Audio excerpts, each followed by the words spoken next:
Hello friends, Ritu family channel में आप सभी लोगों का एक बार फिर से स्वागत है। और अभी तक जिन्होंने मेरे चैनल को सब्सक्राइब नहीं किया है तो प्लीज़ प्लीज़ मेरे चैनल को सब्सक्राइब कर लीजिए। और अभी मॉर्निंग के 8:30 या 9 बजे हैं और मेरे बच्चों को ये जो बासी वाली रोटी थी बस उसी का चूरमा यानी फ्राई करके लेके जाना था। तो बस मैं उन्हीं लोगों के लिए स्कूल के लंच में वही बना रही हूँ और उसके लिए मैं पहले उन्हें बारीक चूरा कर ली और फिर मिक्सर में बारीक करके पीस रही हूँ और उसके बाद ही उन्हें फ्राई करके उनके लंच बॉक्स में रखूँगी। मैं वैसे तो नाश्ता बना लिया था और क्योंकि मेरे हस्बैंड भी खा के जा चुके थे, फिर भी बच्चों की ज़िद थी कि मम्मी हमें यही लेके जाना है। तो बच्चों की ज़िद के आगे तो सब कुछ करना ही पड़ता है, वरना वो सारा दिन भूखे रह जाते। तो बस उसी के लिए मैं उसे पहले मिक्सर में बारीक कर ली और फिर उसे फ्राई कर रही हूँ। और ज़्यादा तीखा भी नहीं, तो बस इसीलिए मैं जो मिर्चियाँ रहती हैं उन्हें बड़ी-बड़ी काट कर ही फ्राई करती हूँ, क्योंकि अगर बारीक काटूँगी तो ज़्यादा तीखा हो जाएगा और बच्चे खा नहीं पाते फिर।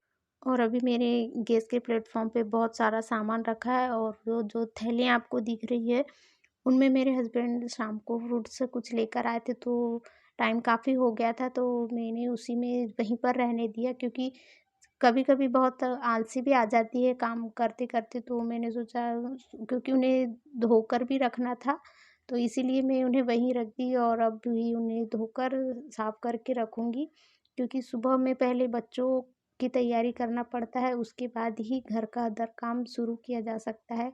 भले ही स्कूल लेट होता है, लेकिन तैयारी करते-करते बच्चों को नहलाते, उनके पीछे भागा-दौड़ी करते हुए, जिसमें मेरी बेटी तो अपने आप हो जाती है तैयार, लेकिन मेरे बेटे को करना ही पड़ता है, उसके पीछे दौड़ना ही पड़ता है। और उन दोनों का लंच बॉक्स तैयार करने के बाद दोनों तैयार हो रहे थे, नहा रहे थे और फिर उसके बाद में जो फ्रूट्स थे, कुछ संतरे और चीकू थे, तो बस मैं उन्हें टोपलियों में धोकर रख देती हूँ। और वो जो पॉलीथीन में आँवले जो होते हैं, वो तो हर जगह ही पाए जाते हैं लगभग, तो बस मैं उन्हें थोड़ी-सी देर बाद उन्हें फ्राई करूँगी। और इस आँवले को अलग-अलग तरह से भी बनाया जा सकता है और उसे तो मैं खोलकर तुरंत वैसे के वैसे ही रख दूँगी कुछ टाइम के लिए। वो उन्हें पानी निथरते तक वहीं रहने दूँगी, उसके बाद मैं अपना किचन की क्लीनिंग में लग जाती हूँ, क्योंकि देखिए जब तक किचन क्लीन नहीं होगा, काम की शुरुआत नहीं होती है। मेरे काम की तो बिल्कुल भी नहीं होती है। जब तक मेरा किचन और गैस के पास से जब कुछ साफ़ नहीं होता है, जब तक दूसरे कमरों की भी क्लीनिंग करने में मेरा मन नहीं लगता है।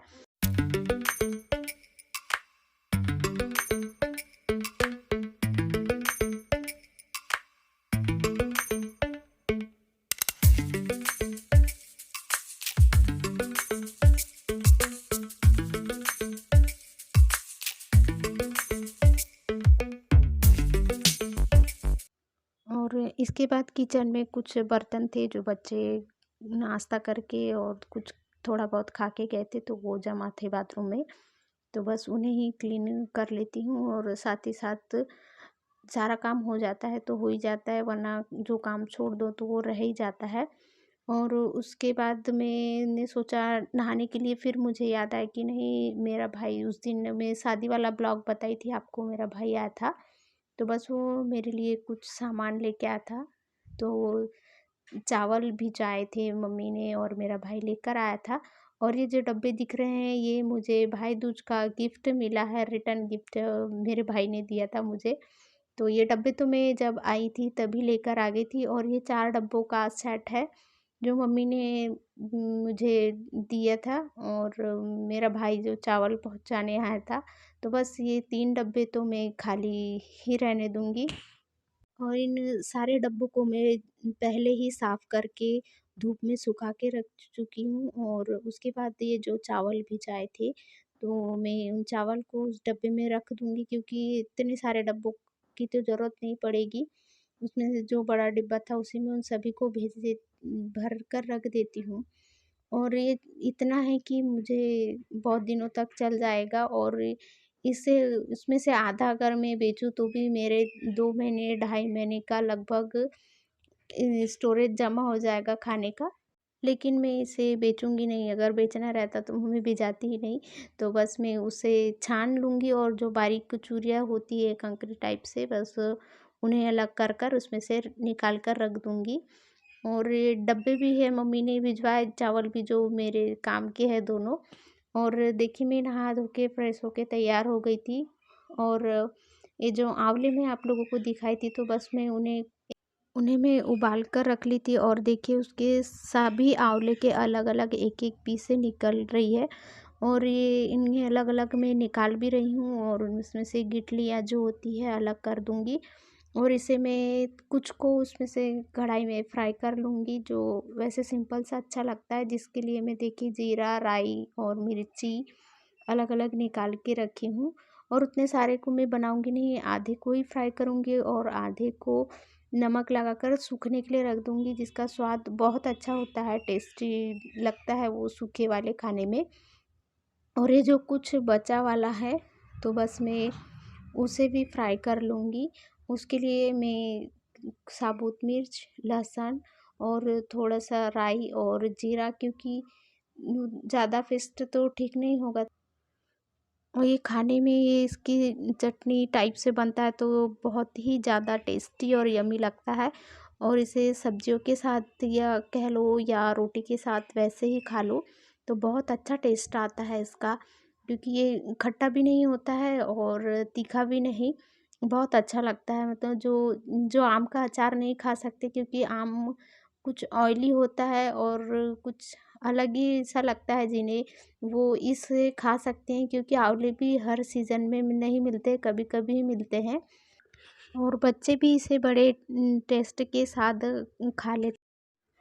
फ्रेंड्स, मैं आज इस ब्लॉग में राधिका जी, मतलब जो इस तरह के चैनल जो फैमिली से रिलेटेड वाले जो ब्लॉग है, उन सभी की यूट्यूबर है, जिन्हें लेडीज़ अपना घर बहुत अच्छे से संजोती है, जमाती है, फैमिली के साथ रहती है।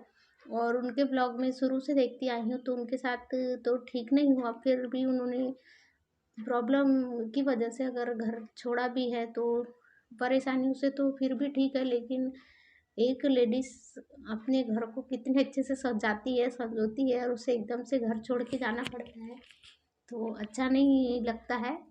और पर मजबूरी में हर इंसान को सब कुछ करना पड़ता है, इसलिए बहुत बुरा लगता है जब ये कंडीशन आती है। तो उनके साथ तो ये अच्छा नहीं हुआ, इसलिए भगवान अच्छे लोगों के साथ ही हमेशा बुरा क्यों करता है, बुरे लोगों के साथ क्यों नहीं करता। मैंने थंबनेल में उनका फ़ोटो लगाकर अगर गलत किया होगा तो मुझे कमेंट करके ज़रूर बताइएगा, मैं उनकी फ़ोटो हटा दूँगी। ऐसी कोई बात नहीं है। और मैंने अपने वीडियो को वायरल करने के लिए सब कुछ नहीं किया है, वो तो हो ना हो तो आप सभी के ऊपर ही है, क्योंकि मैं भी उनके चैनल शुरू से देखती हूँ, आखिरी तक, शुरू से अभी तक मैं उनके हर ब्लॉग देखा है, उनकी कंडीशन को देखा है, तो बस इसीलिए अच्छा नहीं लगा। आप लोगों से थोड़े से उनके बारे में बात शेयर कर लेती हूँ, क्योंकि होती है, डिसीज़न होते हैं, हर इंसान की अपनी पर्सनल, उनकी पर्सनल लाइफ में हमें बोलने का कोई हक नहीं, फिर भी मैंने सोचा आप लोगों से मैं शेयर कर देती हूँ। Thanks watching for me.